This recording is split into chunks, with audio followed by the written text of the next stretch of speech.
நேயர்கள் அனைவருக்கும் அற்புதமான மாலை வணக்கம். ஹலோ டாக்டர் நிகழ்ச்சி ஒவ்வொரு நாளுமே ஈவினிங் 3 மணிக்கு ஆயிடுச்சு அப்படின்னா உடலை எப்படி நம்ம பாதுகாத்துக்கிறது அப்படின்ற ஒரு அவேர்னஸ்க்காக நம்மளுடைய ஹலோ டாக்டர் நிகழ்ச்சி டெய்லியுமே போயிட்டு இருக்கு. ஸோ இதுல பாத்தீங்கன்னா ஒவ்வொரு டாக்டர்ஸும் ஒவ்வொரு நம்மளுடைய உடல் சம்பந்தப்பட்ட பிரச்சனைகளுக்கு நமக்கு நிறைய நம்மளுடைய சந்தேகங்களுக்கு விளக்கம் அளிச்சுக்கிட்டு இருக்காங்க. ஸோ அந்த வகையில இன்னைக்கு அக்டோபர் 10 இன்னைக்கு உலக மனநல தினம் அனுசரிக்கப்படுது.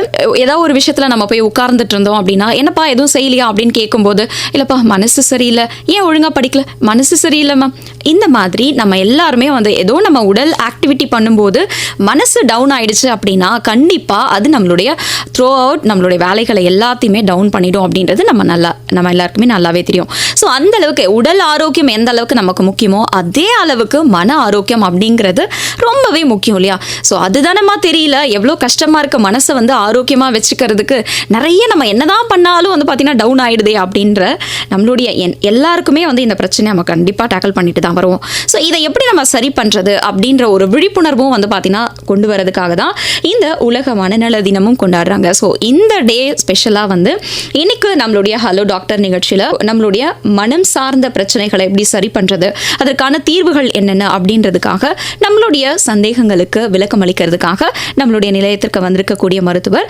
புதுச்சேரி இந்திரா காந்தி மருத்துவக் கல்லூரி மற்றும் ஆராய்ச்சி நிறுவனத்தின் மனநல மருத்துவத்துறை பேராசிரியர் மற்றும் தலைவர் டாக்டர் கே மதன் அவர்கள் வந்திருக்காங்க. வணக்கம் டாக்டர், உங்க நிகழ்ச்சிக்கு உங்களை வரவேற்பதில் மகிழ்ச்சி. டாக்டர், உலக மனநல தினம் அப்படின்றது இன்னைக்கு அனுசரிக்கப்படுது.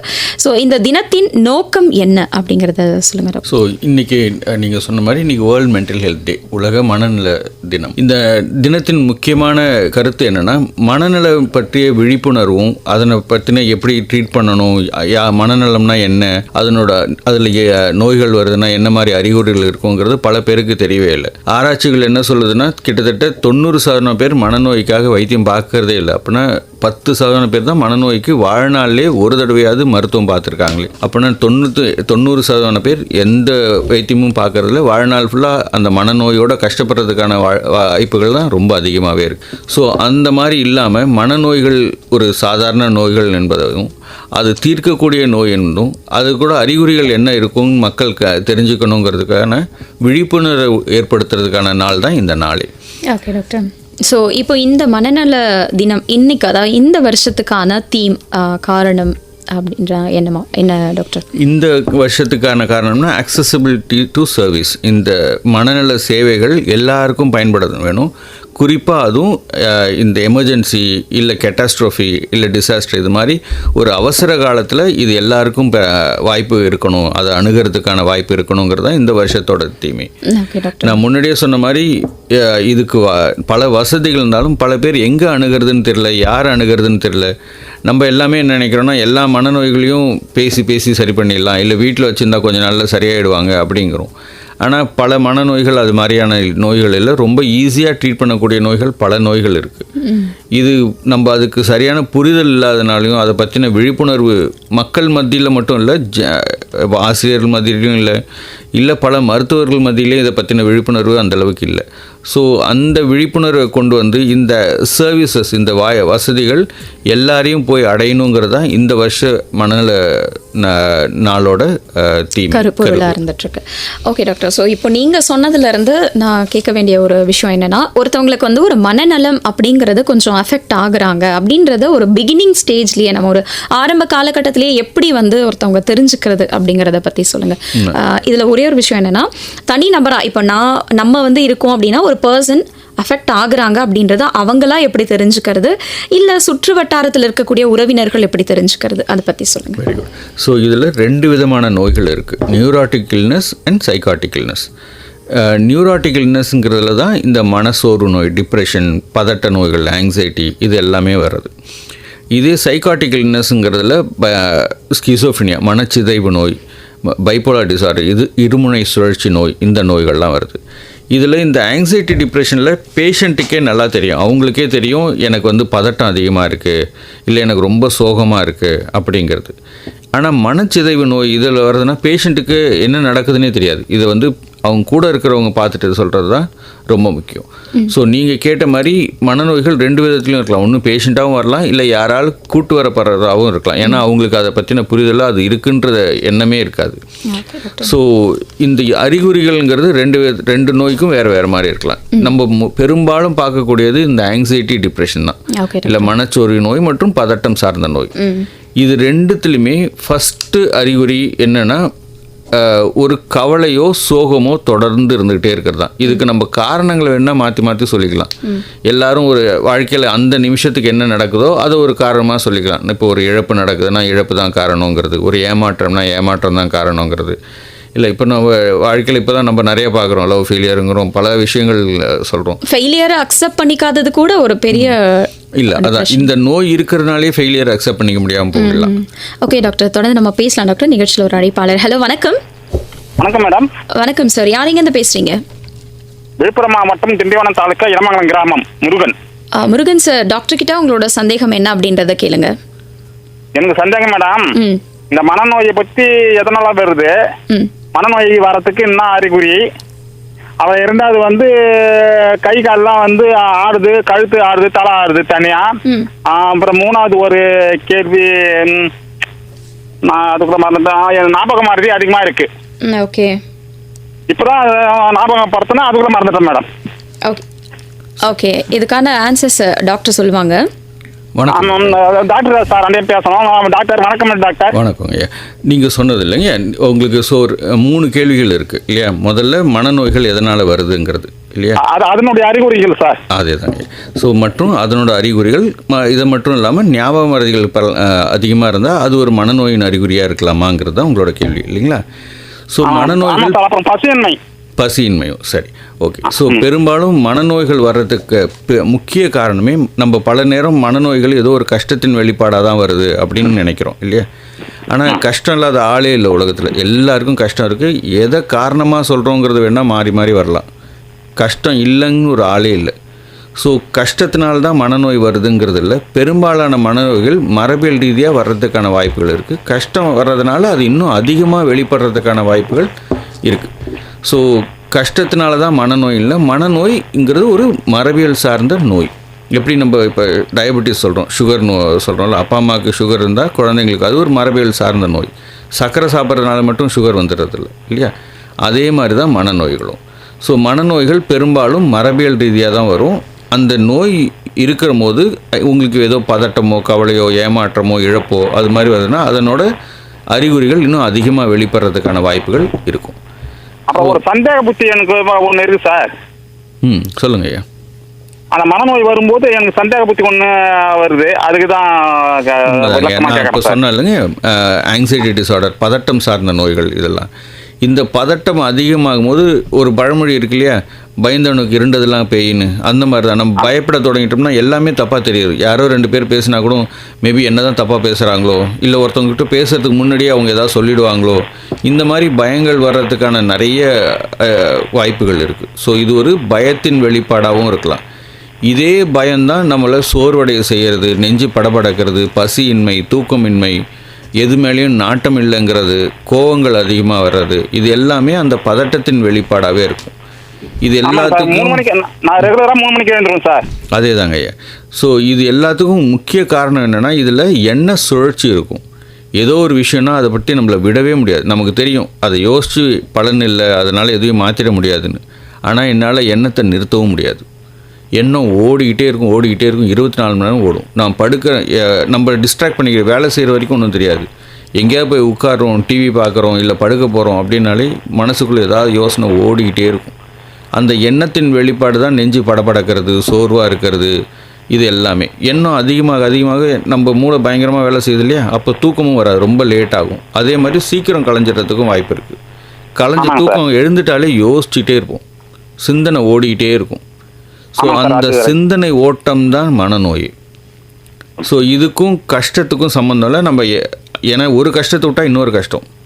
ஸோ கஷ்டத்தை வச்சு ஏதாவது ஒன்று யோசிச்சுக்கிட்டே இருப்போம். கஷ்டங்களோட எது மேலே கஷ்டம்னு சொல்கிறோமோ, இல்லை எது மேலே இந்த பதட்டத்தை திணிக்கிறோமோ அது வேணால் மாற்றங்கள் வரலாம். பதட்டம் இருந்துக்கிட்டே இருக்கும். இதன் விளைவு தான் நீங்கள் சொல்கிற தூக்கமின்மையும் பசியின்மை மற்றும் ஞாபக மறதியும். இதில் ஆக்சுவலாக ஞாபக மறதி இருக்காது. நீங்கள் இப்போ எனக்கே சொல்கிறீங்க இல்லைங்க, நான் இது மாதிரி யோசித்தேன், எனக்கு ஞாபகம் வரலன்றது.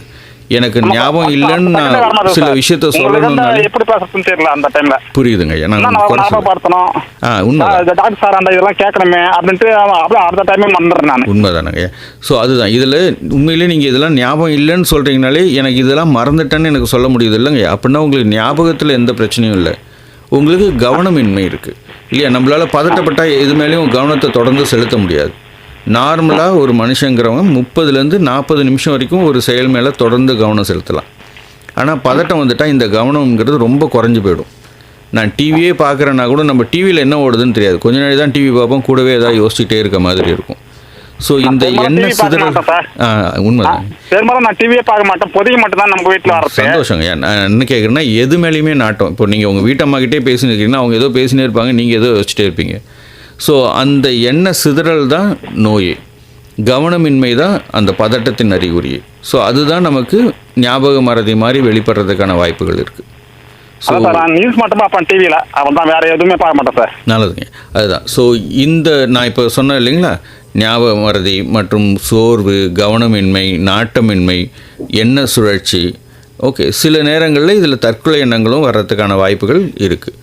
ஸோ இதெல்லாம் தான் இந்த நோயோட அறிகுறிகளாக இருக்கிறதுக்கான வாய்ப்பு இருக்குது. இந்த பதட்ட நோய்ங்கிறது கிட்டத்தட்ட 20% இருக்கிறதுக்கு, அப்படின்னா 5 பேரில் யாரோ ரோட்டில் போகிற 5 பேரை பிடிச்சோம்னா 5 பேரில் ஒருத்தவங்களுக்கு இருக்கிறதுக்கான வாய்ப்பு ரொம்ப அதிகம்.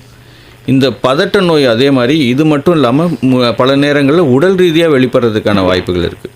பல பேருக்கு தீராத தலைவலி, இல்லை எது சாப்பிட்டாலும் உடனே வெளிக்கு போகணும், இல்லை டாய்லெட் போகணுங்கிற மாதிரி இருக்கிறது, காரணம் இல்லாமல் நெஞ்சு படபடன்னு இருக்கிறது, மயக்கம் வர்ற மாதிரி இருக்கிறது, இது எல்லாமே பதட்டத்தின் வெளிப்பாடாகவும் இருக்கலாம். ஸோ இது மாதிரி அறிகுறிகள் இருக்குன்னா நீங்கள் முதல்ல மனநல டாக்டரை போய் பார்த்து இது இருக்கலாமா இல்லையாங்கிறத தெரிஞ்சுக்கிட்டால் ரொம்ப நல்லதாக இருக்கும். அதான் சார், நேற்று கூட பார்த்துட்டு வாங்க சார், தில்லி வந்துட்டல. சந்தோஷங்க ஐயா. Okay sir. ஸோ இதுக்கான தீர்வு அப்படின்றத டாக்டர் சொல்லுவாங்க, அது எப்படி தவிர்க்கிறது அப்படின்றத நீங்கள் அங்கே போய் பார்த்தீங்களே அவங்க சொல்கிற ஒரு சில வழிமுறைகளையும் நீங்கள் வந்து பின்பற்றிக்கோங்க. சரிங்களா சார்? நன்றி மேடம். ஓகே சார், தொடர்ந்து நிகழ்ச்சியை கேளுங்க. நன்றி சார் கால் பண்ணதுக்கு. எஸ் டாக்டர், இப்போது இவங்க சொன்ன மாதிரியான இந்த மாதிரி பிரச்சனைகள் நீங்கள் நிறைய சொன்னீங்க, அதுலேருந்து எப்படி தவிர்க்கிறது? ஏன்னா 5 பேரில் ஒருத்தவங்களுக்கு இந்த பிரச்சனை இருக்குது அப்படின்னும் போது நிறைய பேர் இந்த மாதிரி ஒரு பிரச்சனை நமக்கு இருக்குது அப்படின்றத டயக்னோஸ் பண்ணுறது கொஞ்சம் இது பண்ணுவாங்க. ஸோ எந்த அளவுக்கு இந்த விழிப்புணர்வு அப்படின்றது இருக்குது அப்படின்றத பற்றி சொல்லுங்கள். ப்ளஸ் இதிலேருந்து நம்ம எப்படி நம்மளை பாதுகாத்துக்கிறது அப்படின்றத பற்றி சொல்லுங்கள் டாக்டர். நல்லதுமா. ஸோ நான் முன்னாடியே சொன்ன மாதிரி இதுக்கு நம்ம பல பேருக்கு இது ஒரு நோய்ங்கிறதே ஏற்றுக்க முடிய மாட்டேங்குது. பல நேரம் நம்ம தலைவலிக்குதுன்னா நம்ம போய் தலைவலிக்குன்னு ஒரு டாக்டர், ஏன்னா இந்த இதில் பல சிஸ்டமில் இன்வால்மெண்ட் இருக்கும். ஒரு நேரம் தலைவலிக்கும், ஒரு நேரம் வயிறு வலிக்கும், ஒரு நேரம் நெஞ்சு படபடக்கும், ஒரு நேரம் சோர்வாக இருக்கும். நம்ம இது ஒன்றுத்துக்கு ஒரு டாக்டரை பார்க்குறோன்னா அது எல்லாம் தனித்தனியாக இருக்கிற மாதிரி நம்ம நினைக்கலாம். ஆனால் இது எல்லாமே ஒரே நோயின் பிரச்சனை தான். அப்படின்னா இதை பற்றின விழிப்புணர்வு பல பேருக்கு இல்லைங்கிறது தான் முக்கியமே. ஸோ இதை பற்றின நம்ம இப்போ தான் நமக்கு இன்டர்நெட் வந்துடுச்சு, ஃபோன் இருக்குது, நம்ம பலது ஆக்சசபிளாக இருக்குது. ஸோ மனநோய்களை பற்றின விழிப்புணர்வும் மக்கள் படித்து தெரிஞ்சுக்கணும். நம்ம மற்ற எல்லாத்த பற்றியும் பயங்கரமாக படிச்சிடும் இல்லையா. சுகருக்கு, ஹார்ட் அட்டாக்லாம் விட மாட்டேங்கிறோம். நம்ம டாக்டரை விட பேஷண்ட்டுக்கு நிறைய பார்த்து இன்னும் தெரிஞ்சுக்கிறதுக்கு நிறைய இருக்குது அப்படின்றனா இன்னும் ஓவராக தெரிஞ்சுட்டு அது ஒரு டிப்ரெஷன் ஆகிற மாதிரி. உண்மைதான், கண்டிப்பாக. ஸோ மக்கள் இந்த மனநோய்களை பற்றியும் தெரிஞ்சுக்கணுங்கிறது தான் ரொம்ப முக்கியமே. ஸோ இதை பற்றின விழிப்புணர்வு நாங்களும் தொடர்ந்து எல்லா ஸ்கூலில், காலேஜில் எல்லாத்துலேயும் ஏற்படுத்திட்டு வரோம். அது மட்டும் இல்லாமல் அரசாங்கமும் பல ஹெல்ப்லைன் மூலியமாகவும் மற்ற முறைகள் மூலியமாகவும் எல்லாருக்கும் தெரியப்படுத்திட்டு வராங்க. ஸோ இதை பற்றின புரிதல் மக்களுக்கு கண்டிப்பாக வேணும். ஸோ இது அவங்களும் நாங்கள் மட்டும் சொல்கிறதுன்னு இல்லாமல் அவங்களும் அவங்க தரப்புல இருந்து கொஞ்சம் முயற்சிகள் எடுத்து இது இருக்கலாமா, நமக்கு இது ஒரு நோய், மனநோயாக இருக்க வாய்ப்பு இருக்காங்கிறத கொஞ்சம் பார்த்து தெரிஞ்சுக்கிட்டாங்கன்னா நல்லாயிருக்கும். இதை ரெண்டாவது, இது தவிர்க்கிறதுக்கு முறைகள்ங்கிறது இது ஒரு ஜெனட்டிக் டிஸார்டர். ஸோ நம்மளால் சில விஷயங்கள் மூலிமா இதை தள்ளி போட முடியும். வந்தாலும் அந்த சிம்டம்ஸை கொஞ்சம் குறைச்சிக்கிறதுக்கான வாய்ப்புகள் இருக்குது. முதல் விஷயம், இதில் ஒரு ஸ்ட்ரக்சர்டான ஒரு லைஃப், ஒரு நேர்மையான நெறிமுறைப்படுத்தப்பட்ட ஒரு வாழ்க்கை இல்லையா. ஸோ காலையில் எழுந்துக்கிறது, அடுத்தடுத்து நமக்கு ஒரு சில இதுகள்னால் நம்ம எண்ணங்கள் சிதறலை கொஞ்சம் குறைக்கலாம். ஸோ ஒரு ஆர்டரான லைஃப், காலையில் இத்தனை மணிக்கு எழுந்துக்கிறது அந்த மாதிரி. இப்போது இந்த நோய் ரொம்ப அதிகமாகிறதுக்கான ஒரு முக்கிய காரணமே தூக்கமின்மைங்கிறது ஒரு ரொம்ப முக்கியமான காரணமாக இருக்குது. இப்போது ஃபோன் வந்துடுறது, ஆல்கஹால், ஸ்மோக்கிங், இந்த போதைப் பொருட்களான பிரச்சனைகள், இது எல்லாமே பெரும்பாலும் நம்ம தூக்கத்தை பிரச்சனைகளை கொண்டு வர்றது. அதே மாதிரி இப்போது நிறைய பேர் ஐடியில் இருக்கிறதுனால அந்த டே நைட்டுங்கிறதே மாறி போயிடுச்சு. அவங்க நைட்டுக்கு 6 மணிக்கு வேலைக்கு போயிட்டு, ஆமாம் 6 மணிக்கு, சாயந்தரம் 6 மணிக்கு தான் வேலைக்கு போயிட்டு நைட்டு 2 மணிக்கு 3 மணிக்கு வேலை முடிஞ்சு வர்றது. ஸோ எது பகல் எது ராத்திரிங்கிறதே மாறி போயிடுது. ஸோ நம்ம உடல் எப்படின்னா பகலுக்கு மாதிரி சில ஹார்மோன்ஸும் நைட்டுக்குன்னு சில ஹார்மோன்ஸும், அந்த சிர்காடியன் ரிதம்னு சொல்லுவோம், அது மெயின்டைன் ஆகலைனாலே மன அழுத்தங்கள் இன்னும் அதிகமாகிறதுக்கும் மனநோய்கள் வர்றதுக்கான வாய்ப்புகள் ரொம்ப ஜாஸ்தியாகிறதுக்கும் வாய்ப்பு இருக்குது. So sleep deprivation is a very important reason now. இப்போ நம்மளை ஏன்னா இப்போ பல இடங்களில் என்ன ஆயிடுச்சுன்னா, நான் மாடர்னாக இருக்கேங்கிற பேரில் ராத்திரி தூக்கத்தை கெடுத்துக்கிறது தான் பல பேராக இருக்காங்க. இல்லை ஃபோன் கேம் ஆடுறதுனாலும் ராத்திரியில் தான் விளையாடுவேங்கிறது, படிக்கிறதுனாலும் ராத்திரியில் தான் படிப்பேங்கிறது. ஸோ எல்லாத்துக்குமே முதல்ல தூக்கத்தை கட் பண்ணிடுறோம். ஆனால் நம்ம வாழ்க்கையில் முதல்ல ப்ரியாரிட்டி கொடுக்க வேண்டியது தூக்கமாக தான் இருக்கணும். ஏன்னா நல்லா தூங்கினா தான் உடம்பும் நல்லா இருக்க போது, மனசும் நல்லா இருக்கு. ஸோ மக்கள் மனநோய்களை தள்ளி போடுறதுக்கும் அதோட தாக்கத்தை குறைக்கணும்னாலே முதல் விஷயம் அவங்க தூக்கத்தை நல்லா பார்த்துக்கணும். ஸோ பல பேர் இதில் வந்து இன்னொரு விஷயம், எனக்கு தான் தூக்கமே வரமாட்டேங்குது, நான் எப்படி தூங்குறது அப்படின்னு ஒரு கேள்வி கேட்பாங்க. வெரி குட், உண்மைதான். ஸோ தூக்கங்கிறது நம்ம முன்னாடி தான் வச்சுருந்தோம், இத்தனை மணி நேரம் கண்டிப்பாக தூங்கி ஆகணும் அப்படிங்கிறதெல்லாம். தூக்கம் it's a very dynamic process. சின்ன குழந்தைங்க 10 வயசு குழந்தைங்கலாம் 10லேருந்து 12 மணி நேரம் வரைக்கும் தூங்கும். நான் குழந்தையில தூங்கின மாதிரி ஒரு 50 வயசில் தூங்குவேன்னா அதுக்கு வாய்ப்பே கிடையாது இல்லையா. ஸோ தூக்கம் வயசாக குறைய தான் போகுது. ஸோ அதனால தான் நம்ம இப்போது யங்கர் ஜென்ரேஷனுக்கும் அப்பாக்களுக்கும் நிறைய பிரச்சனை வர்றதே காரணம் அதுதான். அவனுக்கு ஒரு 20 வயசு இருக்குன்னா அவனால் ஈஸியாக 8லேருந்து 10 மணி நேரம் தூங்க முடியும். அவங்க அப்பாவுக்கு ஒரு 45 வயசு இருக்குன்னா அவரால் 6 மணி நேரம் தான் தூங்க முடியும். அவர் எழுந்திருக்கும் போதெல்லாம் அவன் தூங்கிட்டு இருப்பான். ஸோ அவருக்கு என்ன தோணுன்னா, நான் முடிச்சுட்டு இவ்வளோ வேலை செஞ்சுருக்கேன், இவன் எப்போதாலும் தூங்கிட்டே இருக்காங்கிற மாதிரி. ஸோ அது தூங்குறதுல அந்தந்த வயசுக்கு தகுந்த மாதிரி தூக்கங்களும் மாறுபடும். அதே மாதிரி தூக்கங்கிறது ஒரு பேசிக் பயாலஜிக்கல் ஃபங்க்ஷன். உடல் அளவிலையோ இல்லை மனதளவிலையோ எப்போ பிரச்சனை இருந்தாலும் first thing to go down, முதல்ல குறைய போகிறது தூக்கமும் பசியும் தான் இருக்கும். ஸோ தூக்கங்கிறது ஒரு மனநோயின் அறிகுறி மட்டும் இல்லை, அது உடல் நோயின் அறிகுறியும் தான். ஸோ பல நேரங்களில் என்ன செய்கிறோன்னா, நம்ம தூக்கம் வரலன்னு வெறும் தூக்க மாத்திரை மட்டும் போட்டுக்கிறோம். ஜுரத்துக்கு பேரசிட்டமால் போடுற மாதிரி தான். இப்போ ஜுரம் குறைச்சிட்டா எல்லா நோயும் சரியாயிடுச்சுங்கிறது இல்லை, உள்ளே என்ன பிரச்சனைங்கிறத சரி பண்ணால் ஆட்டோமேட்டிக்காக சரியாயிடும் போகுது. இங்கேயும் அதே தான். தூக்கமின்மைங்கிறது ஒரு நோய் கிடையாது, அது ஏதோ ஒரு நோயின் வெளிப்பாடு தான் அந்த நோய்.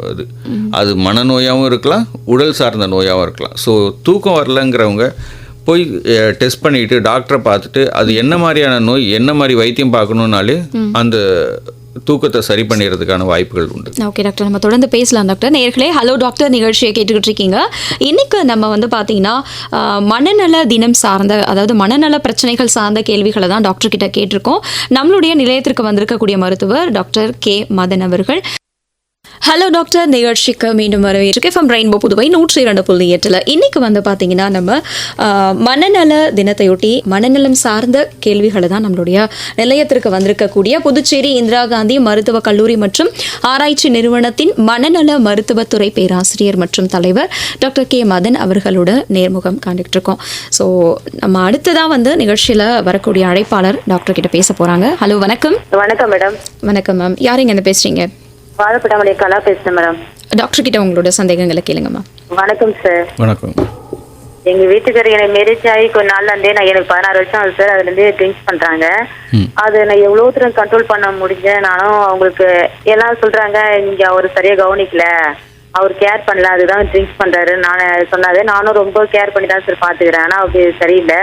இப்போ கண்டினியூவா பாத்தீங்கன்னா ஒரு 2 வருஷமா ரொம்ப அதிகமா ட்ரிங்க்ஸ் பண்றதுல வீட்டுல என்ன நடக்குது, நான் எப்படி இருக்கிறேன், என் பசங்க எப்படி இருக்காங்க, எதுவுமே கேர் பண்றது இல்லை அவரு.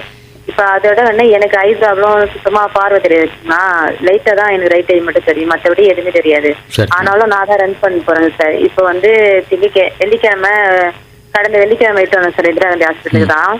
அவங்க வந்து இப்படி உடனே அட்மிட் ஆகணுங்க, அவர் ரொம்ப ட்ரிங்க்ஸ் பண்ணி நிறைய பிரச்சனை இருக்கு அவருக்கு, மஞ்சக்காமல் சிம்டம்ஸ் எல்லாம் இருக்குன்னாங்க. அவங்க வந்து சேர்ந்துக்கிறியான்னு கேட்டேன். நான் சரி திங்கக்கிழமை வந்து சேர்ந்துக்கிறேன்னு சொல்லிட்டாங்க சார். சரின்ட்டு இட்டு வந்துட்டேன். திங்கக்கிழமை போனதுக்கு அப்பயும் ஏதோ சொல்லி என்னை கூப்பிட்டு வந்துட்டாரு. சரின்னு சொல்லிட்டு புதன்கிழமை என்ன பண்ணா, இன்னைக்கு விடுறதே இல்லைன்னு சொல்லிட்டு நேரம் நான் 15 நம்பர் போயிட்டேன் சார். கவுன்சிலிங் போகணும்னு அட்டை எனக்கும் போட்டுக்கினேன். எனக்கு தலை பயங்கரமா வலிக்குது, அதனால எனக்கு காமிச்சிக்கு போறேன்னு சொல்லிட்டு உனக்கும் காமிக்கலாம் அப்படின்னு சொல்லி சும்மா சொன்னேன். சரின்னு சொல்லிட்டு 2 பேருக்கு அட்டை போறேன்னு அவர் ஐடியோட எனக்கு மட்டும் அட்டை போட்டுன்னு வந்து காமிச்சிருங்க சார் கவுன்சிலிங்ல அந்த சைக்கிளுக்கு. நான் என்ன சொல்லிட்டேன், இந்த மாதிரி எங்க வீட்டுக்காரர் தானே ரொம்ப பிரச்சனை பண்றாரு, அவரு காமிக்க வந்தா லாஸ்ட் எனக்கு காமிச்சாரு. சோ இப்ப அவரோட பிரச்சனை என்னவா இருக்கு, உங்களுக்கு என்ன கேள்வி டாக்டர் கிட்ட கேட்கணும் மேம்? இப்ப வந்து இப்ப சார் சொன்னாங்களே மேடம், மனநோய் இருந்தா இவ்வளவு பிரச்சனை, பதட்டம், சிந்தனை, சந்தேகம் இது மாதிரிலாம் வரும். அது மாதிரி தான் மேடம் வீட்டுல இருந்தாங்க, அதனாலதான் கூட்டு வந்து காமிச்சேன். இப்ப அவங்க வந்து 4ஆம் நம்பர்ல போயிட்டு காமிங்க அந்த ட்ரிங்க்ஸ்க்காக, வேற என்ன பிரச்சனை? நீங்க சொல்றது எனக்கு புரியுது. சரி, முதல்ல நான் இன்னொரு இந்த உங்கள் தனிப்பட்ட பிரச்சனையை சொல்கிறதுக்கு முன்னாடி நான் இன்னொரு விஷயத்தை பற்றி கண்டிப்பாக சொல்லிக்கணும். இந்த குடிங்கிறதுல இது ஒரு விதமான நோய். நம்ம பல நேரங்கள் என்ன செய்கிறோன்னா, குடி கொஞ்சமாக இருக்கும்போது பார்க்கவே மாட்டேங்கிறோம். அதுக்கு முத்தி போய் டெய்லி குடிக்க தொடங்கி கை நடுக்கம் வந்து ஈரல் பிரச்சனைகள் வந்து இது மாதிரி ஏதாவது பிரச்சனை வந்தால் தான் வரும். குடியில் அளவுகளோ நாட்களோ கணக்கே கிடையாது.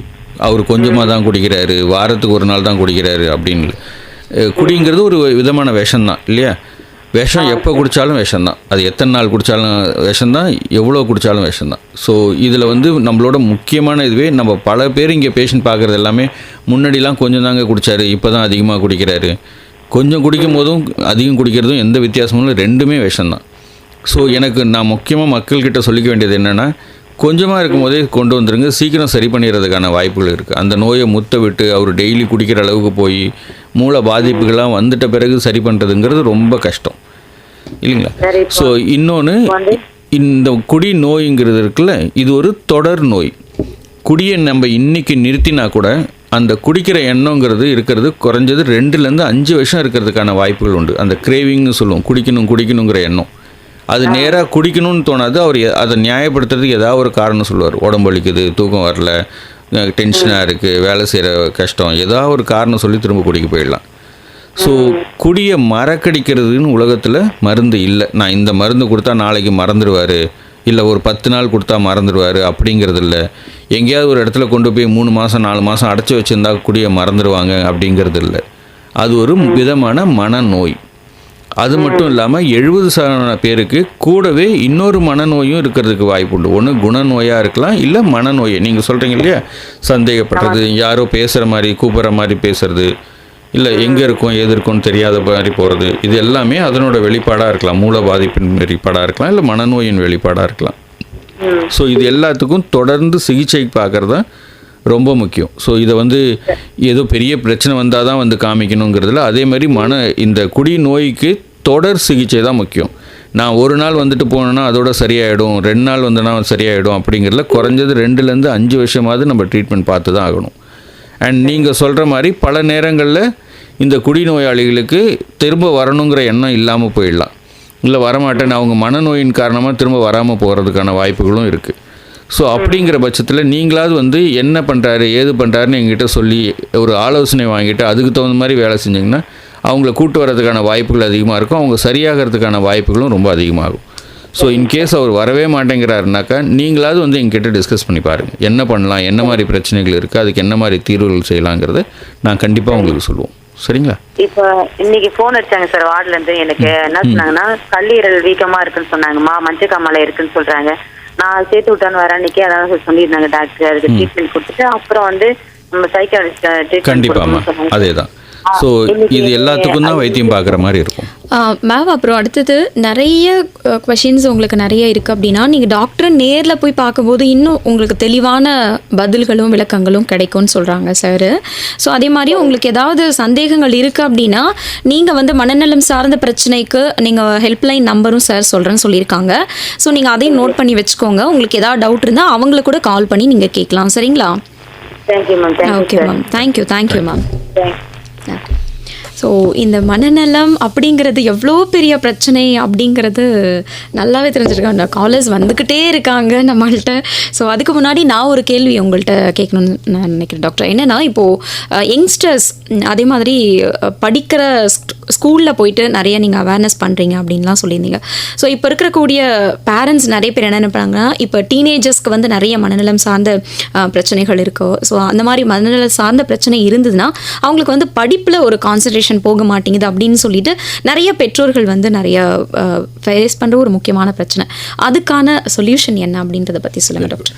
ஸோ நம்ம பல நேரங்கள் இல்லாமல் இந்த குழந்தைகளாக சரி இல்லை டீனேஜர்ஸாக சரி, நம்ம பெரும்பாலும் நம்ம எதை பற்றி கவலைப்படுறோன்னா அந்த குழந்தையோட அகாடமிக் பெர்ஃபார்மன்ஸ் தான் இருக்குது. அவன் மார்க் வாங்க மாட்டேங்கிறான், ஃபோன் பார்த்துக்கிட்டே இருக்கான், இதுதான் நம்மளோட இதாக இருக்குது. ஆனால் அந்த மார்க் வாங்காததுக்கும் ஃபோன் பார்க்கறதுக்கும் பின்னாடி என்ன பிரச்சனை இருக்குங்கிறத நம்ம கவனிக்கவே மாட்டேங்கிறோம். பல நேரங்களில் கேட்க கூட மாட்டேங்கிறோம்.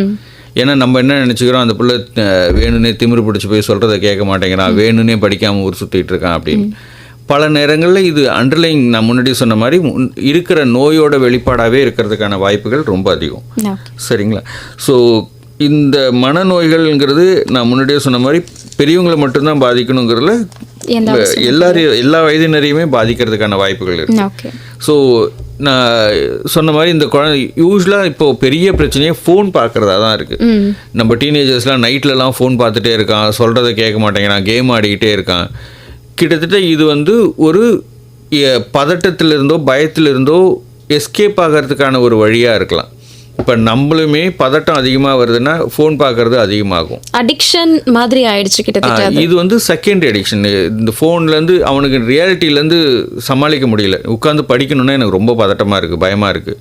ஆனால் இதை நான் திசை திருப்பி வேறு இதில் போனால் என் பதட்டங்கள் குறைஞ்சிருது. ஸோ அதனாலே படிக்கிறதுலேருந்து ஃபோன் விளையாடுறதுல ரொம்ப ஈஸியான ஒரு ஆப்ஷனாக கூட இருக்கு. அதில் குயிக் ரிவார்ட்ஸ் கிடைக்கும். நான் படிக்கணும்னா ஒரு வருஷம் படித்தா தான் பாஸ் ஆக முடியும். ஃபோனில் 10 நிமிஷம் விளையாடியே ஜெயிச்சிடலாம் இல்லையா? ஸோ குழந்தைங்களுக்கு அது ரொம்ப ரிவார்டிங்காக இருக்கும் ராதன் ஒரு இடத்துல உட்காந்து படித்து கஷ்டப்பட்டு இது பண்ணுறதை விட. ஸோ அது அவனோட பதட்டத்தின் வெளிப்பாடு. அவனை ஜெயிக்கணும்னு அதுதான் பதட்டமே. அவனால் தொடர்ந்து அந்த பதட்டத்தை தாங்க முடியலும் போது சின்ன சின்ன விஷயத்துலேயே அவனுக்கு வெற்றி கிடைக்குதுன்னா அதை நோக்கி போகிறதுக்கான வாய்ப்புகள் ரொம்ப அதிகம். ஸோ இந்த குழந்தைங்கள பல நேரம் நம்ம ஃபோன் பார்க்குறான் இது மாதிரினா என்ன செய்கிறோன்னா அவனை திட்டுறது, அவுட்காஸ்ட் பண்ணுறது, ஃபோனை பிடுங்கி வச்சுக்கிறாங்கிறது, இல்லை சொந்தக்காரங்க இவங்கெல்லாம் கூட்டு வச்சு ஒரு பஞ்சாயத்து நடத்தி அவனை ஒரு குற்றவாளி மாதிரி நடத்துறது.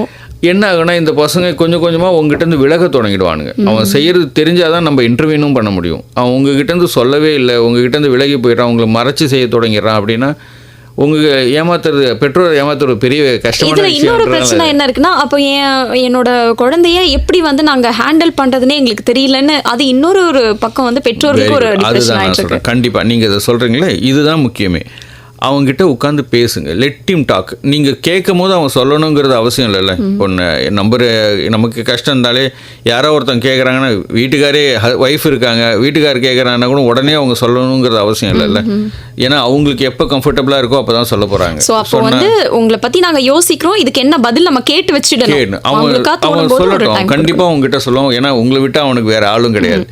So he'll be very desperate to talk. கண்டிப்பாக உங்ககிட்ட பேசணுங்கிற எண்ணம் இருக்கும். தொடர்ந்து பேசலாம் டாக்டர். நிகழ்ச்சியில் அழைப்பாளர். ஹலோ வணக்கம். ஓகே, காலர் கட் ஆயிட்டாங்க. ஓகே டாக்டர், ஸோ நம்ம அதை பேசலாம். ஸோ அதுதான்.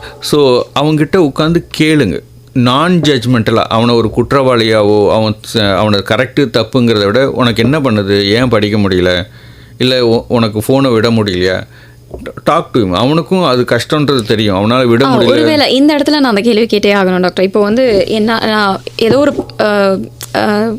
ஒரு பர்சன் இருக்காங்க, அவங்க வந்துட்டு எனக்கு நான் ரொம்ப அடிக்டாக ஆகிறேன் ஃபோனுக்கோ இல்லை வேறு எந்த ஒரு இஷ்யூவாக கூட இருக்கலாம். ஈவன் நீங்கள் சொன்ன மாதிரி ட்ரிங்க்கோ ஸ்மோக்கோ இல்லை ட்ரக்கோ. ஸோ அதே மாதிரி இன்ஃபேக்ட் இந்த ஃபோன் அடிக்ஷன் இதை வந்து நான் விடணும்னு நினைக்கிறேன், பட் என்னால் விட முடியல அப்படின்னு அவங்க வந்து ஒரு தாட் வச்சுருக்காங்க. அப்படின்னா அதை எப்படி அவங்க டேக்கிள் பண்ணுறது, அது அவங்க அந்த ஸ்டேபிளாக எப்படி வர்றது அப்படின்றத பற்றி சொல்லுங்கள். Very good.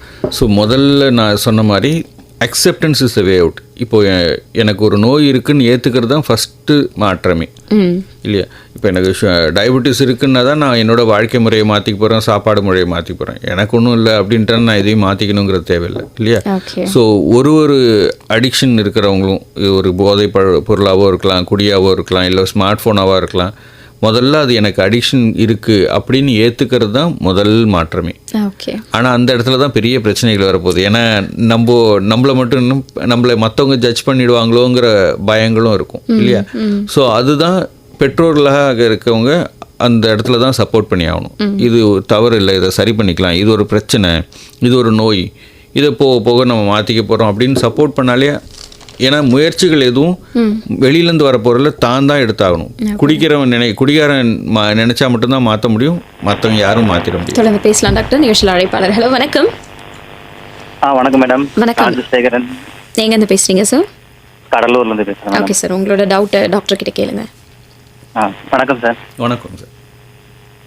இப்போ காலையில தூங்கி எழுந்தேன்னு பார்த்தீங்கன்னா, தூங்கி எழுந்ததுல இருந்து மனசுக்குள்ள வந்து ஒரு எண்ணம் இருக்கும். இப்போ காலையில் எழுந்திருக்கேன்னா அந்த பெட்டு வந்து பெட்ஷீட் வந்து கிளியர் பண்ணி வச்சிடணும், அப்புறம் தலைகாணி க்ளீனாக வச்சிடணும். அதுக்கு மேலே பார்த்தீங்கன்னா பெட்ஷீட்டையும் அந்த கரெக்டாக வச்சிடணும்.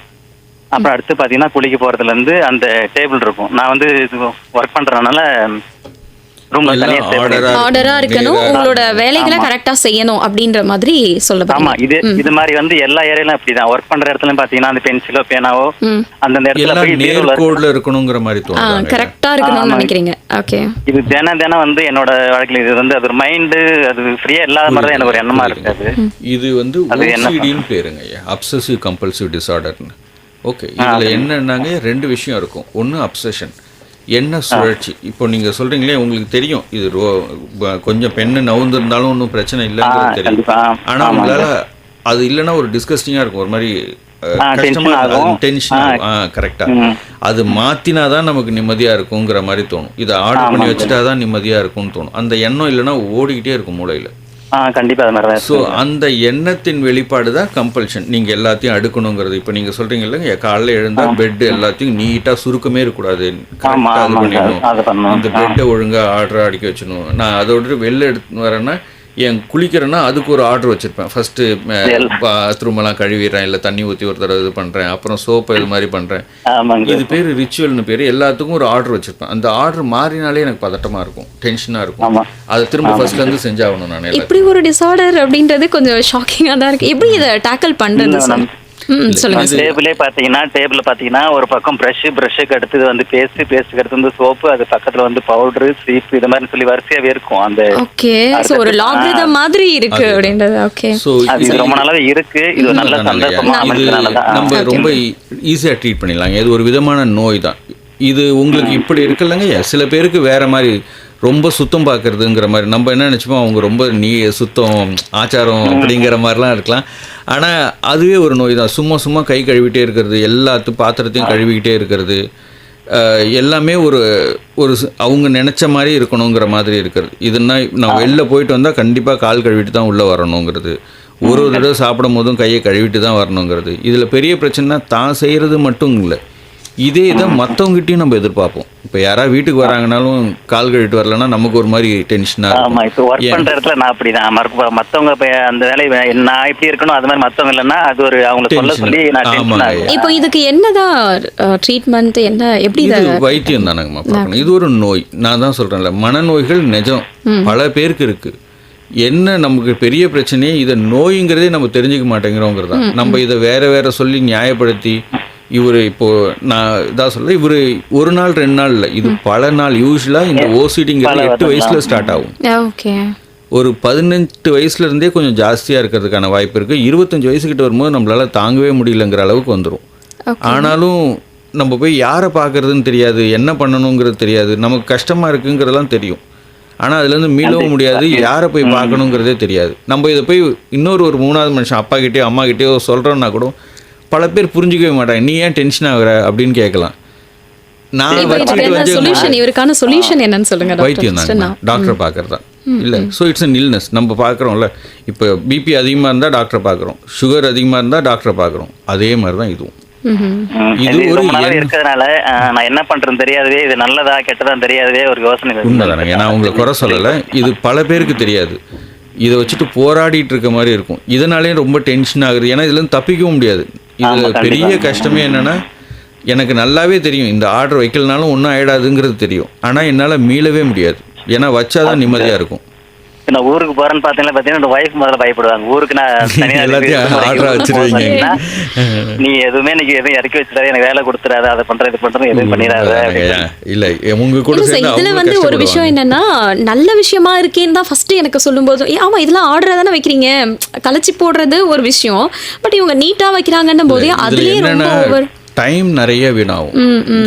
செய்யற வேலைங்கிறது அந்த குறிப்பிட்ட டைமுக்குள்ள முடிச்சிடுன்னு அந்த கொஞ்சம் ஃபாஸ்ட் மொத்த நாள்ல டைம் இருக்கும்போது ஃப்ரீயா செய்வேன். உண்மைதான். நேரம் கிடைக்கல அப்படின்னு பாத்தீங்கன்னா அந்த டைமுக்குள்ள அதை முடிச்சிடணும். ஆமா, இல்லைன்னா அது நமக்கு ஒரு சரி எண்ணமா வராது. இருக்கும். ஒரு ஒரு மணி நேரத்துல கிளம்புறதுனால இதெல்லாம் பண்ணிட்டு தான் நான் கிளம்பி ஆகணும் இல்லைங்களா? ஆமாங்க சார். அதே டைம் அரை மணி நேரம் இருந்தாலும் அதுக்குள்ள நான் அவ்வளவு சீக்கிரம் முடிக்க முடியுமா அதை முடிச்சுட்டு தான் போற மாதிரி. ஸோ இது ஒரு விதமான ஓசிடி தாங்க. நீங்கள் வேணா அதை பற்றி தெரிஞ்சுக்கோங்க. நீங்கள் எந்த சைக்காட்ரிஸ்ட் வேணால் பார்க்கலாம். இதை ட்ரீட் பண்ணக்கூடிய நோய் தான் இது. கண்டிப்பா. நன்றிங்க சார். நன்றி. Okay sir, thank you sir, thank you so much. நன்றி மேடம். ஓகே எஸ் டாக்டர், இந்த மாதிரியான விஷயங்கள் கூட இருக்குது அப்படின்றது எனக்குமே கொஞ்சம் ஷாக்கிங். ஃபர்ஸ்ட் அவர் சொல்லும்போது நான் நிஜமாவே ஓகே நல்ல விஷயம் தானே அப்படின்னு தான் எனக்கு தோணுச்சு. பட் அதனால அவர் எந்த அளவுக்கு ஸ்ட்ரகிளில் இருக்காரு அப்படின்றதுக்கு அப்புறம் தான் தெரிஞ்சது. நிகழ்ச்சியில் அடுத்தது அழைப்பாளர். ஹலோ, வணக்கம். ஹலோ, வணக்கம் மேடம். வணக்கம் டாக்டர் ஐயா. வணக்கம். யார் எங்கேருந்துமா பேசுகிறீங்க? நான் பிள்ளையார்புரத்துலேருந்து ஜோதி முனிநாதன் பேசுகிறேங்கம்மா. சொல்லுங்கம்மா, என்ன சந்தேகம் உங்களுக்கு? அதாவது ஒரு பெண்மணி வந்துட்டு அடிக்கடி தான் ஜாமான்லாம் தொலைச்சி வச்சது வந்துட்டு அடிக்கடி கழுவி வைப்பாங்க. அது சுத்தமாக தான் இருக்கும். ஆனால் வந்துட்டு நெருக்க பேசிட்டே போவாங்க. இன்னொன்று பார்த்தீங்கன்னாக்கா நம்ம வானொலியில் கூட ஏதாவது ஒரு பாட்டோ இல்லை நம்ம நேயர்கள்லாம் உரையாடுவதை பார்த்துட்டு ஏன் என்ன சண்டை போடுறீங்கன்னு சொல்லிட்டு கேட்கறாங்க. அது என்னவா இருக்கும்? அவங்களுக்கு ஒரு மனநிலை சரியில்லையா, இல்லை மெங்கலாசின்னு சொல்றாங்களே அந்த போல உள்ளதுங்களா? நீங்க சொல்றது என்னன்னா இப்போ ரேடியோல கேக்குறது அவங்க கிட்ட தான் பேசுறாங்கன்னு சொல்றாங்களா? ஓகே, அவங்க வந்து நான் கேள்வியை சொல்லிட்டாங்க, கேட்டுக்கிறேன் அப்படின்னு சொன்னாங்க. நம்ம இது ரெண்டு விதமான நோய்களா, நம்ம இதுக்கு முன்னாடி பேசின நேயர் சொன்னார் இல்லையா, எல்லாம் ஆர்டரா இருக்கணும். அதே மாதிரி கை கழுவுறது, சும்மா கை கழுவிட்டே இருக்கிறது, பொருளை கழுவிட்டே இருக்கிறது, அதில் ஒரு சின்ன கரை கூட இருந்துடக்கூடாது. இப்போ யூஸ்வலாக நம்ம ஸ்டெயின்லெஸ் ஸ்டீல் பாத்திரம்லாம் எதுனா ஏதாவது சின்ன ரஸ்ட் இருக்கலாம், துருவு இருக்கலாம், நம்ம அதை கவனிச்சிருக்க கூட மாட்டோம் இல்லை. ஆனால் அவங்களுக்கு அதெல்லாம் பெரிய அழுக்காக இருக்குமோ. எனக்கு இந்த நோயில் என்னென்னா அந்த எண்ணத்தோடு நிற்காது. இந்த அழுக்குனால எனக்கு எதாவது நோய் வந்துடுச்சுன்னா என்ன பண்ணுறது, என் பிள்ளைங்களுக்கு எதாவது ஆகிடுச்சுன்னா என்ன ஒரு சின்ன இதுலேருந்து அது போய் மோசமாக முடிகிற வரைக்கும் யோசிக்க தோணும். ஸோ அந்த எண்ணங்கள் தான். அதனால் அதை கழுவிட்டே அடிக்கடி கழுவிட்டே இருக்க மாதிரி, யாருக்கும் எதுவும் ஆகிடக்கூடாதுங்கிறதுக்காகவே சும்மா கழுவிட்டே இருக்கிறதெல்லாம் இருக்கும். எனக்கு தெரிஞ்ச சில பேஷண்ட்லாம் அது மாதிரி சின்னதாக இருந்தால் பொருளையே தூக்கி போட்டு புது பொருள் வாங்குறதுக்குன்னே வாய்ப்பு உண்டு. சின்ன ஒரு கரை கூட இருக்கக்கூடாது, ஒரு சின்ன ரஸ்ட் இருக்கக்கூடாது, அந்த மாதிரி. ஸோ அது மாதிரி இருக்கிறதுலையும் கழுவிட்டே இருக்கிறதுக்கு வாய்ப்பு. இப்போ அது வந்து அவங்களுக்குன்னு ஒரு டிசார்டர் அப்படின்றது ஒரு ஏதோ ஒரு தாக்கம் இருக்குது அவங்களுக்குன்றத அவங்க அனலைஸ் பண்ணிடுவாங்களா டாக்டர், இல்லை இப்படி தான் நம்ம அப்படின்ற மாதிரி? இல்லைம்மா, இதில் ஓரளவுக்கு அவங்களுக்கு கண்டிப்பாகவே தெரியும். நம்ம இதனால் நிறைய பொருள் இழக்கிறோம், காசு வீணாகுது, நேரம் வீணாகுது. அந்த நேரத்தில் நம்ம வந்து மற்றவங்க கூட ஸ்பெண்ட் பண்ணியிருக்கலாம் இல்லை. இப்போ நான் சொல்கிறேன், இந்த பேஷண்ட் கண்டிப்பாக அது வந்து ஒரு கவுன்சிலிங் கண்டிப்பாக தேவை அப்படின்னா வைத்தியம் பார்த்தாகணும். இப்போது எனக்கு ஒன்று தான் வேணும். நம்ம சொல்கிற நரேஷன், இப்போ நீங்களுமே இல்லை நோயின்னு சொல்கிறதுக்கு ரொம்ப தயக்கப்படுறோம் இல்லையா? ஆனால் மற்ற எல்லா நோய்களையும் நோயின்னு சொல்கிறதுக்கு தயக்கப்படுறதே இல்லை. இப்போ டயபெட்டிஸுங்கிறது நோயின்னு நம்ம சொல்கிறதில்ல, தயக்கப்படுறதில்ல. ஏன் மனநோயை மட்டும் தயக்கப்பட்டு சொல்கிறோம்? ஏன்னா அது வேற மாதிரி போர்ட்ரேட் ஆகுது. ஓகே, உனக்கு ஏதோ மனநோயின்றது தப்பான நோய் இல்லை. அது நம்ம உடம்புல இருக்கிற ஒரு நோய் மாதிரி தான் மனநோயும். அது மூளையில் ஒரு ரசாயன மாற்றத்தினாலேயோ ரசாயன குறைபாடுனாலேயோ வர்றது. Okay doctor. ஸோ அதுக்கு முன்னாடி நம்ம அந்த ஹெல்ப்லைன் நம்பர் சொல்கிறேன்னு சொல்லியிருக்கேன், அதை பற்றி சொல்லுங்கள். ஸோ நம்ம மத்திய அரசும் ஸ்டேட் கவர்மெண்ட் ரெண்டுமே இப்போது ஹெல்ப்லைன் உண்டு, ஃப்ரீ ஹெல்ப்லைன் 14416 டெலிமனாஸ் 14416. ஓகே. ஸோ இந்த ஹெல்ப்லைனுக்கு நீங்கள் எந்த சந்தேகம் இருந்தாலும் எந்த நேரமாக இருந்தாலும் கால் பண்ணி கேட்டுக்கலாம். உங்களுக்கு கண்டிப்பாக கவுன்சிலர்ஸ் அட்டன் பண்ணுவாங்க, என்ன நோயின்றதை சொல்லுவாங்க, இதுக்கு எப்படி வைத்தியம் பார்க்கணுன்னுவாங்க. அதுக்கு மேலே உளவியல் ரீதியாக கவுன்சிலிங் பண்ணணும், சைக்கோதெரப்பி பண்ணணும் அப்படின்னாலும் சைக்காலஜிஸ்ட்டும் இருக்காங்க. அதுக்கு மேலே சைக்காட்ரிஸ்ட் பார்க்கணுன்னாலும் சைக்காட்ரிஸ்ட்டும் ஆன்லைன்லேயே இருப்பாங்க. இன்கேஸ் அவங்களுக்கு அட்மிஷன் வேணும், ஏதாவது ட்ரீட்மெண்ட் வேணும்னா அங்கேருந்து ஜிஹெச்கோ ஐஜிஎம்சிஆர்ஐக்கோ இல்லை ஜிப்மருக்கோ ரெஃபர் பண்ணுறதுக்கும் அதிலே வசதிகள் இருக்குது. Okay doctor. ஸோ இப்போ நம்ம பாண்டிச்சேரியில் வந்து மனநலம் சார்ந்த பிரச்சனைகளை அணுகிறதுக்கு ஜிப்மர் மருத்துவமனை, அப்புறம் வந்து கதிர்காமம் ஐஜிஎம்சிஆர்ஐ இருக்குது, ஜிஹெச் இருக்குது. Okay doctor. ஸோ இந்த 3 ஹாஸ்பிட்டலையும் எங்கே வேணால் போய் ட்ரீட்மெண்ட் பண்ணிக்கலாம். அவங்களே சஜஸ்ட் பண்ணுறதுக்கும் வாய்ப்பு. ஓகே. இந்த இலவச எண் சொன்னீங்க இல்லைங்களா, நான் மறுபடியும் சொல்கிறேன், 14416 அப்படிங்கிற இந்த எண்களை நீங்கள் தொடர்பு கொள்ளலாம். நேயர்களே நோட் பண்ணி வச்சுக்கோங்க. மறுபடியும் நான் நம்பர் சொல்கிறேன், 14416. இந்த நம்பருக்கு நீங்கள் காண்டாக்ட் பண்ணி இது தமிழில் தான் பேச போகிறாங்க, ரீஜனல் லாங்குவேஜ் தான் இருக்கும்போது. ஸோ உங்களுக்கு எந்த தயக்கமும் வேண்டாம். அதே மாதிரி நீங்கள் கேட்கும் போது அவங்க உங்கள் டீட்டெயில்ஸ் ஏதாவது ரிவீல் பண்ணுவாங்களோ அப்படின்ல it is going to be completely anonymous. நீங்கள் யார் பேசுனீங்க எதுவுமே யாருக்கும் தெரிய போகிறதில்ல. நீங்கள் தாராளமாக பேசி தெரிஞ்சு. நிகழ்ச்சியில் அடுத்தது அழைப்பாளர் வந்திருக்காங்க. ஹலோ வணக்கம். வணக்கம் மேம், நான் வேலூர் மாவட்டம் பட்பாடியில் இருந்து சந்திரசேகர் பேசுறேன். சந்திரசேகர் சார், உங்களுடைய சந்தேகம் என்னன்றதை டாக்டர் கிட்ட கேளுங்க. டாக்டர், எனக்கு 2 கேள்விகள். சொல்லுங்க. ஒண்ணு, மனோநிலை பாதிக்கப்பட்டவர்களுக்கு டிஃப்ரெண்ட் ஸ்டேஜஸ் ஆஃப் மனோநிலை பாதிப்பு இருக்குன்னு கேள்விப்பட்டேன். எவ்வளவு ஸ்டேஜஸ் அப்படிங்கிறது இருக்கு, அண்ட் எந்த ஸ்டேஜ்ல கூட்டிட்டு வந்தா அவங்க கியூர் பண்ண முடியும்? இதனுடைய முதல் கேள்வி.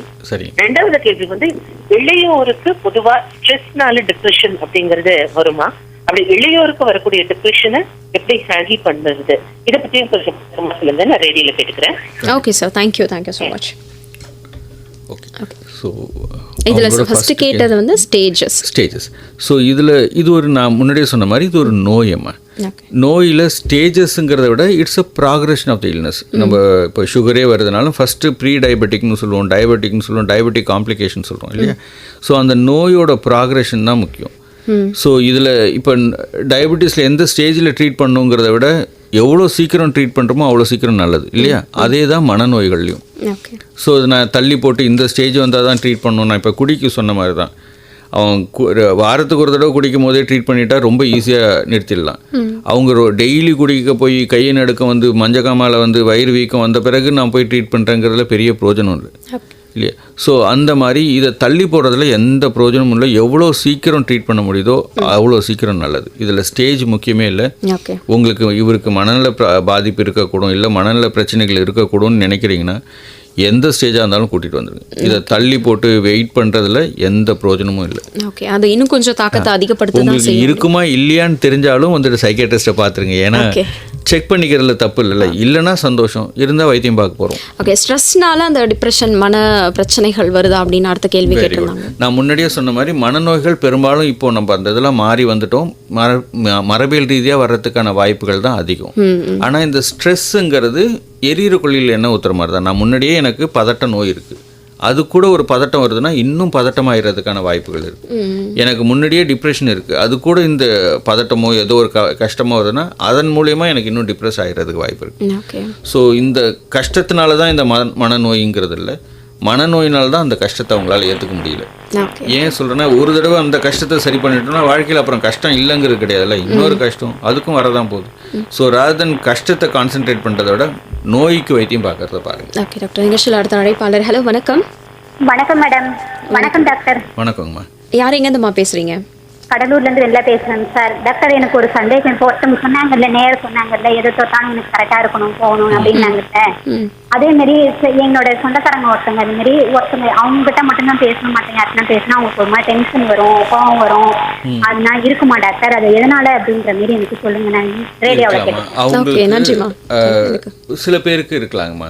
ஏன்னா இதுவும் ஒரு விதமான பதட்டம் தான் இல்லையா. என்னை இப்போ என்கிட்ட நெருக்கமாக இருக்கவங்க என்னை விட்டுட்டு போயிடுவாங்களோங்கிற பயம் இருக்கலாம்ல. இப்போ நான் ஒருத்தவங்ககிட்ட எனக்கு நெருக்கமாக பேசிகிட்டு இருக்காங்க, அவங்க திடீர்னு இன்னொருத்தவங்ககிட்ட பேசுகிறாங்கன்னா என்கிட்ட பேசாமல் போயிடுவாங்களோ, என்கிட்ட இருக்க நெருக்கம் இல்லாமல் போயிடுமோ அப்படிங்கிற பயம் இருக்கலாம். ஸோ அதுவுமே ஒரு பதட்டத்தின் வெளிப்பாடு தான் இல்லையா. ஸோ அப்போ அதுக்கு வந்து அவங்களுக்கு நம்ம ஒரு ஹோப்பை கொடுத்துடணும் அப்படிங்கிறது தான். ஸோ நான் இப்போ இந்த நிகழ்ச்சியின் மூலிமா ஒன்று கேட்டுக்கிறது என்னென்னா, இது எல்லாத்துக்கும் நானே வைத்தியம் பார்த்துப்பேன், நானே உட்காந்துட்டு இருப்பேங்கிறத விட சீக் ஹெல்ப், அது உதவியை நாடுங்க. நம்ம மற்ற எல்லா நோய்க்கும் உதவியை நாடுறோம். இப்போ நெஞ்சு லைட்டாக வலிக்குதுன்னா யாரும் நானே இஞ்சி கஷாயம் போட்டு சாப்பிட்டு வெயிட் பண்ணுறேன்னு ஒரு தடவை போய் பார்த்துட்டு வந்துடுறோம் இல்லையா. இசிஜி எடுத்து நார்மல்னா பிரச்சனை பயம் இல்லாமல் போயிடும் இல்லையா. இங்கேயும் அதே தான். ஸோ இந்த எனக்கு ஒரு மனநோய் பிரச்சனை இருக்கும், இல்லை மனநல பிரச்சனை இருக்கும்னாக்கா அதை போய் ஒரு தடவை பார்த்துட்டு இல்லைன்னு ஆயிடுச்சுன்னா சந்தோஷம். ஆனால் பல நேரங்களில் நம்ம அதுக்கான உதவியே நாடவே மாட்டேங்கிறோம். நான் இந்த இன்டர்வியூக்கு பிகினிங்கில் சொன்னேன், 90% ஆஃப் த பேஷண்ட்ஸ் ஒரு தடவை கூட சைக்கியாட்ரிஸ்ட்டை பார்த்ததே இல்லை. ஸோ அது மாதிரி இல்லாமல் போய் கேளுங்க, உங்களுக்காக தான் டாக்டர் இருக்கிறோம் இல்லையா. வந்து நாடுங்க, என்ன பண்ணலான்னு பாருங்கள், என்ன செய்யலான்னு சொல்லுங்கள். No, we will definitely help you with that. அதுக்கு தான். அதுவும் Pondicherry is in unique position. இந்தியாவிலே செகண்ட் ஹையஸ்ட் சைக்கியாட்ரிஸ்ட் பாண்டிச்சேரியில் தான், 75 பேர் இருக்காங்க. ஸோ ஃபார் ஒரு சின்ன இடத்துக்கு இவ்வளோ 8 மெடிக்கல் காலேஜ், 75 சைக்கியாட்ரிஸ்ட் இருக்கும். ஸோ நீங்கள் தாராளமாக எல்லாத்துக்கும் எல்லாரையும் பார்க்கறதுக்கான வாய்ப்பு இருக்குது. மேன் பவருக்கு ஷார்ட்டேஜே இல்லை, சைக்கியாட்ரிஸ்ட் குறைபாடு இல்லை. ஆனால் மக்கள் அதை பயன்படுத்திக்க மாட்டாங்கிறாங்கன்றது தான் எங்களோட ஆதங்கமே. ஓகே, ஸோ கரெக்டாக போயிட்டு அதை டயக்னோஸ் பண்ணி தெரிஞ்சுக்கணும் அப்படின்றது தான் சொல்லுங்க. ஸோ நேரம் போனதே தெரியல டாக்டர், அவ்வளோ வேகமாக போயிருச்சு. நான் கொண்டு வந்த கேள்விகளில் எல்லா கேள்விகளுமே கேட்க முடியுமான்னு கூட தெரியல. ஏன்னா 1 ஹவரில் இது எவ்வளோ பெரிய டாபிக் அப்படின்றது எல்லாருக்குமே தெரிஞ்சிருக்கும். ஸோ நிகழ்ச்சியோட நிறைவு தருணத்துக்கு நம்ம வந்துட்டோம். நிறைவாக நீங்கள் வந்து நம்மளுடைய நேயர்களுக்கு சொல்லக்கூடிய விஷயங்கள் சொல்லுங்கள். Very good.